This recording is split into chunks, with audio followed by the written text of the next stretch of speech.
இதயம் wishes you a very happy new year.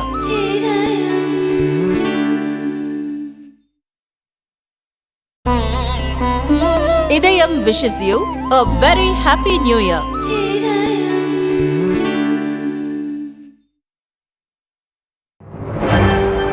வணக்கம். செய்திச் சுருக்கம். சிந்துவெளி புதிரை விடுவித்தால் $1 மில்லியன் அமெரிக்க பரிசு. சென்னை எழும்பூரில் சிந்துவெளி பண்பாட்டு கண்டுபிடிப்பு நூற்றாண்டு நிறைவு பன்னாட்டு கருத்தரங்கை முதல்வர் ஸ்டாலின் துவக்கி வைத்தார். ஒரு வடிவவியல் என்கிற நூலையும் முதல்வர் ஸ்டாலின் வெளியிட்டார். 3 முக்கியமான அறிவிப்புகளை மிகுந்த மகிழ்ச்சியோடு நான் வெளியிட விரும்புகிறேன். செழித்து வளர்ந்த சிந்துவெளி பண்பாட்டின் எழுத்து முறையை இன்னும் நம்மால தெளிவா புரிஞ்சிக்க முடியல. 100 ஆண்டுகளை கடந்தும் தீர்க்கப்படாத இந்த சிந்துவெளி புதிர் பற்றி உலகெங்கும் உள்ள தொல்லியல் ஆய்வாளர்கள், பொறியியல் தமிழறிஞர்கள் மற்றும் கணினி வல்லுநர்கள் உட்பட பலரும் இன்றளவும் பெருமுயற்சி செஞ்சுக்கிட்டு இருக்காங்க. அந்த முயற்சிகளை ஊக்கப்படுத்துகிற வகையில சிந்துவெளி புதிருக்கான உரிய விடையை கண்டுபிடிச்சு சிந்துவெளி எழுத்து முறையை தெளிவா புரிஞ்சிக்க உதவும் வழிவகையை தொல்லியல் அறிஞர்கள் இருக்கும்படி வெளிக்கொணரும் நபர்கள் அல்லது அமைப்புக்கு $1 மில்லியன் அமெரிக்க பரிசாக வழங்கப்படும் என்ற முத்தான முதல் அறிவிப்பு.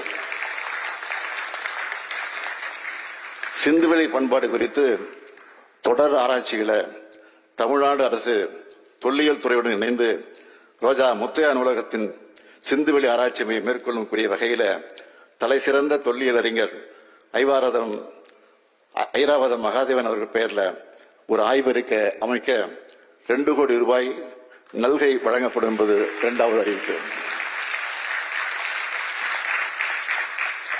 தமிழ் பண்பாட்டின் தொன்மையை உலகமே தெரிஞ்சுக்கணும்னு ஓயாம உழைக்கிற தலைசிறந்த தொல்லியல் அறிஞர்கள் மட்டுமின்றி கல்வெட்டியல் ஆய்வாளர்கள், நாணயவியல் வல்லுநர்கள் ஆகியோரையும் ஊக்கப்படுத்தும் விதமாக ஆண்டுதோறும் 2 அறிஞர்களுக்கு விருதுகள் வழங்கப்படும். இது 3வது அறிவிப்பு. இந்த 3 அறிவிப்புகளும் இந்த துறை ஆய்வுகளுக்கு வேகத்தையும் ஊக்கத்தையும் கொடுக்கும்னு நான் நம்புகிறேன். தலைமை செயலகம் டிஜிபி அலுவலகத்திற்கு வெடிகுண்டு மிரட்டல். தமிழக சட்டசபை கூட்டத்தொடர் நாளை காலை 9:30க்கு தொடங்குகிறது.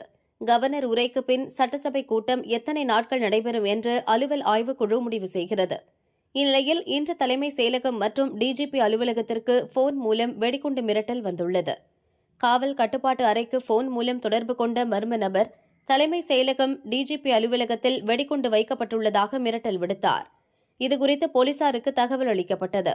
தலைமைச் செயலகம் மற்றும் டிஜிபி அலுவலகத்தில் வெடிகுண்டு நிபுணர்களுடன் இணைந்து போலீசார் சோதனை நடத்தினர். சோதனை முடிவில் புரளி என தெரியவந்தது. இதுகுறித்து போலீசார் வழக்கு பதிவு செய்து வெடிகுண்டு மிரட்டல் விடுத்த நபரை வலைவீசி தேடி வருகின்றனர். நக்சல் பயங்கரவாதிகளுடன் கடும் துப்பாக்கிச் சண்டை, 4 பேர் என்கவுண்டர். சத்தீஸ்கர் மாநிலம் நாராயண்பூர், தண்டேவாடா மாவட்டங்களின் எல்லையில் உள்ள அடர்ந்த வனப்பகுதியான அபுஜ்மாத் பகுதியில் நக்சலைட்டுகள் நடமாட்டம் இருப்பதாக தகவல் கிடைத்தது. அங்கு சென்ற போலீசார் மாவட்ட ரிசர்வ் படை, சிறப்பு அதிரடி படையினர் இணைந்து தேடுதல் வேட்டையில் ஈடுபட்டனர். நேற்று மாலை முதல் இன்று காலை வரை நக்சலைட்டுகளுக்கும் பாதுகாப்பு படையினருக்கும் இடையே கடும் துப்பாக்கிச் சண்டை நடந்தது. இறுதியில் 4 நக்சலைட்டுகள் சுட்டுக் கொலை செய்யப்பட்டனர். அவர்களிடமிருந்து AK-47 ரக துப்பாக்கிகள், கை துப்பாக்கி, வெடிமருந்து உட்பட ஏராளமான ஆயுதங்கள் பறிமுதல் செய்யப்பட்டது. இந்த துப்பாக்கிச் சண்டையில் மாவட்ட ரிசர்வ் படையின் ஹெட் கான்ஸ்டபிள் சன்னு கரம் வீரமரணம் அடைந்தார். மேலும் நக்சலைட்டுகள் பதுங்கி இருப்பதாக தெரிவதால் தொடர்ந்து தேடுதல் வேட்டை நடக்கிறது. அபுஜ்மத் கோவாவை விட பெரிய பகுதி. அதன் கரடு முரடான நிலப்பரப்பு 1980களிலிருந்து நக்சல்களுக்கு பாதுகாப்பான புகலிடமாக இருந்து வருகிறது. இங்குள்ள நக்சல்களை கண்டுபிடிப்பது சவாலான விஷயமாக இருந்தாலும் நக்சல் ஆதிக்கத்தை அகற்றும் நடவடிக்கையை சமீப காலமாக பாதுகாப்பு படையினர் தீவிரப்படுத்தியுள்ளனர். 2024இல் அபுஜ்மாத்தில் கிட்டத்தட்ட 100 நக்சலைட்டுகள் அழிக்கப்பட்டனர். அக்டோபரில் மட்டும் 31 நக்சல்கள் அழிக்கப்பட்டது சத்தீஸ்கரில் நடந்த மிகப்பெரிய வேட்டையில் ஒன்றாக பார்க்கப்படுகிறது. சதுரங்க வேட்டை படபாணியில் மளிகை கடைக்காரரிடம் மோசடி. திருநெல்வேலி களக்காட்டைச் சேர்ந்தவர் ஃபினோகாஸ் மளிகை கடை நடத்தி வருகிறார். அப்பகுதியில் வசிக்கும் வட மாநிலத்தவர்கள் சிலர் அடிக்கடி கடைக்கு வந்து சென்றதால் ஃபினோகாசுடன் பழக்கம் ஏற்பட்டது. அவர்கள் சில தங்க குண்டுமணிகளை காட்டி வெள்ளியூரில் பைப்லைன் பதிக்கும் பணிக்கு சென்றபோது பூமியை தோண்டும் போது கிடைத்ததாக கூறினர். வெளியாட்களின் பழக்கமில்லாததால் விற்பனை செய்தால் மாட்டிக்கொள்வோம், எனவே உங்களிடம் குறைந்த விலைக்கு தருகிறோம் என கூறியுள்ளனர். சாம்பிளுக்கு குண்டுமணியை கொடுத்தனர். ஃபினோகாசும் அதை பரிசோதித்து தங்கம் என்பதை தெரிந்து கொண்டார். 3 லட்சம் ரூபாய் கொடுத்து 1.5 கிலோ தங்க குண்டுமணிகளை அவர்களிடமிருந்து வாங்கினார். 1 மாதம் கழித்து ஃபினோகாஸ் அவற்றை உரசி பார்த்தபோது அனைத்தும் தங்க முலாம் பூசப்பட்ட பிளாஸ்டிக் என்பது தெரிந்தது. சாம்பிளுக்கு மட்டும் ஒரிஜினல் தங்க குண்டுமணி கொடுத்துள்ளனர். அதிர்ச்சியடைந்த ஃபினோகாஸ் களக்காடு போலீசில் புகார் செய்தார். போலீசார் வட மாநிலத்தவர்களை தேடி வந்தனர். இச்சூழலில் களக்காட்டில் செருப்பு கடைக்காரரிடம் அதே வட மாநில கும்பல் மீண்டும் தங்க குண்டுமணிகளை விற்க முயன்றுள்ளனர். கடைக்காரர் போலீசுக்கு தகவல் கொடுத்ததால் 7 பேர் கைது செய்யப்பட்டனர். விசாரணையில் அவர்கள் கர்நாடகா மற்றும் மகாராஷ்டிராவைச் சேர்ந்தவர்கள் என தெரிந்தது. நெல்லை கோர்ட்டில் ஆஜர்படுத்தி சிறையில் அடைக்கப்பட்டனர். பொங்கல் சிறப்பு ரயில் முன்பதிவு நிமிடங்களில் விற்று தீர்ந்த டிக்கெட்டுகள். ஜனவரி 14ஆம் தேதி பொங்கல் பண்டிகை கொண்டாடப்படுவதை முன்னிட்டு 6 நாட்கள் தொடர் விடுமுறை அறிவிக்கப்பட்டுள்ளது. பண்டிகையை கொண்டாட சென்னை மட்டுமல்லாமல் தமிழகத்தின் பல்வேறு பகுதிகளிலிருந்தும் ஏராளமான மக்கள் தங்களது சொந்த ஊர்களுக்கு பயணம் செய்வர். இதனால் கூட்ட நெரிசல் அதிகரிக்கும் என்பதால் தமிழக அரசு பல்வேறு ஊர்களுக்கு சிறப்பு பேருந்துகளை இயக்குகிறது. அதேபோல் தெற்கு ரயில்வே தமிழகம் முழுவதும் பொங்கல் சிறப்பு ரயில்களை அறிவித்தது. குறிப்பாக தாம்பரம் திருச்சி சிறப்பு ரயில் ஜனவரி 4ஆம் தேதி முதல் 19ஆம் தேதி வரையும், தாம்பரம் கன்னியாகுமரி சிறப்பு ரயில் ஜனவரி 13ஆம் தேதியிலும், சென்னை தாம்பரம் ராமநாதபுரம் சிறப்பு ரயில் ஜனவரி 11, 18 ஆகிய தேதிகளிலும், சென்னை தாம்பரம் திருநெல்வேலி சிறப்பு ரயில் ஜனவரி 13, 20, 27 ஆகிய தேதிகளிலும், சென்னை சென்ட்ரல் நாகர்கோயில் சிறப்பு ரயில் ஜனவரி 12 மற்றும் 19 ஆகிய தேதிகளிலும் இயக்கப்படுகிறது. இந்த சிறப்பு ரயில்களுக்கான முன்பதிவு காலை 8 மணிக்கு துவங்கிய நிலையில் சில நிமிடங்களில் ரயில் டிக்கெட்டுகள் விற்று தீர்ந்ததாக ரயில்வே நிர்வாகம் தெரிவித்துள்ளது. அமெரிக்காவின் பார்லிமென்ட்டை அலங்கரிக்கும் இந்திய வம்சாவளியினர். கடந்த நவம்பர் மாதம் அமெரிக்க அதிபர் தேர்தலுடன் பார்லிமென்ட் பிரதிநிதிகள் சபைக்கும் தேர்தல் நடந்தது. இந்திய வம்சாவளியைச் சேர்ந்த அமி பெரா, ராஜா கிருஷ்ணமூர்த்தி, ரோ கண்ணா, பிரமிளா ஜெயபால், ஸ்ரீ தானோதர், சுகாஷ் சுப்பிரமணியம் ஆகிய 6 பேர் தேர்வு செய்யப்பட்டனர். இவர்கள் அனைவரும் நேற்று பதவியேற்றனர். அவர்களுக்கு இந்திய வம்சாவளியினர் மற்றும் அமெரிக்க தலைவர்கள் வாழ்த்து தெரிவித்தனர். அமி பெரா தொடர்ந்து 7வது முறையாக தேர்வு செய்யப்பட்டு பதவியேற்றார். ரோ கண்ணா, ராஜா கிருஷ்ணமூர்த்தி, பிரமிளா ஜெயபால் தொடர்ந்து 5வது முறையாக அமெரிக்க பார்லிமென்ட் பிரதிநிதிகளாக தேர்வு செய்யப்பட்டுள்ளனர். தேர்வு செய்யப்பட்ட 6 பேரில் 5 பேர் ஏற்கனவே பிரதிநிதிகளாக இருந்தவர்கள். வர்ஜீனியா மாகாணத்தில் இருந்து தேர்வு செய்யப்பட்ட சுகாஷ் சுப்பிரமணியம் புதியவர். ஒபாமாவின் ஆலோசகராக இருந்தவர். வெவ்வேறு கட்சிகளில் இருந்து இவர்கள் தேர்வு செய்யப்பட்டாலும் சமோசா காகஸ் என்ற அமைப்பை உருவாக்கி அதில் இவர்கள் ஒன்று சேர்ந்துள்ளனர். அந்த அமைப்பின் மூத்த உறுப்பினர் அமி பெரா கூறும்போது, 12 ஆண்டுக்கு முன் நான் மட்டுமே இந்திய அமெரிக்க உறுப்பினராக இருந்தேன். அமெரிக்க வரலாற்றில் காங்கிரசின் 3வது இந்திய வம்சாவளி பிரதிநிதியாகவும் ஆனேன். இப்போது நாங்கள் 6 பேர் இருக்கிறோம்.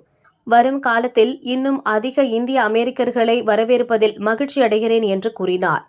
அமெரிக்க பிரதிநிதிகள் சபைக்கு முதலில் தலிப் சிங் என்ற இந்திய வம்சாவளியினர் 1957இல் தேர்வு செய்யப்பட்டார்.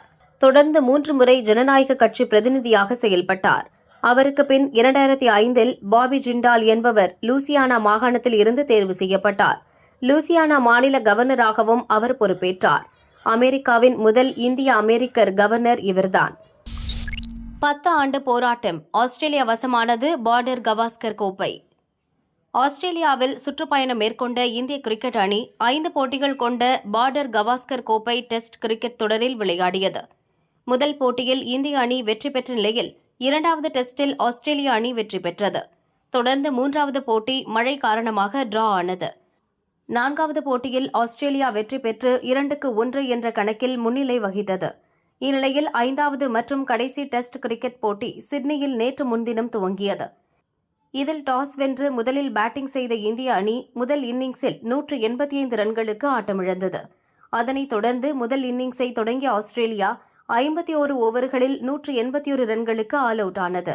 2வது இன்னிங்ஸில் இந்திய அணி 157 ரன்கள் மட்டுமே எடுத்து ஆல் அவுட் ஆனது.